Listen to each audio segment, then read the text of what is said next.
రేవంత్ రెడ్డి ప్రభుత్వం వెలుగుమట్ల పేదల కన్నీళ్లు చూశాక కూడా రఘునాథపాలెంలో అదే చేయాలనుకుంటున్నారని మాజీ మంత్రి హరీష్ రావు అన్నారు. పేదలు ఇల్లు కట్టుకుంటే ఓర్వలేకపోతున్నారని విమర్శించారు. పేదల ఇళ్ల జోలికి వస్తే ఊరుకునేది లేదన్న హరీష్ రావు మరో వెలుగుమట్ల ఘటన పునరావృతమవుతోందని హెచ్చరించారు. రఘునాథపాలెంలో గరీబోళ్ల ఇల్లు కూల్చాలన్న ఆలోచనను ప్రభుత్వం మార్చుకోవాలని సూచించారు.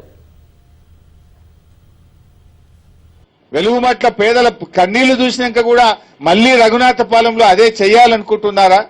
దయచేసి ఇటువంటి పిచ్చి పిచ్చి ఆలోచనలు విరమించండి. ఇవాళ ఇక్కడ మీరు నేషనల్ హైవే పోతుందంటే కొన్ని ప్లాట్లు పోయినాయి, ఇంటిగ్రేటెడ్ స్కూల్ కడతామంటే కొన్ని ప్లాట్లు పోయినాయి, అన్ని భోంగా కూడా మిగిలినవి ఉన్నాయి కదా, వాళ్ళని ఎందుకు తీసేస్తున్నారు?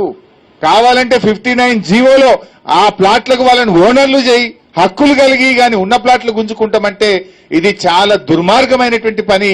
దీన్ని తక్షణమే విరమించుకోవాలని చెప్పి కూడా ఈ రోజు మేము కోరుతా ఉన్నాం. అదే గతంలో వీళ్ళందరికీ ఇండ్లు కూడా మంజూరు అయినాయి.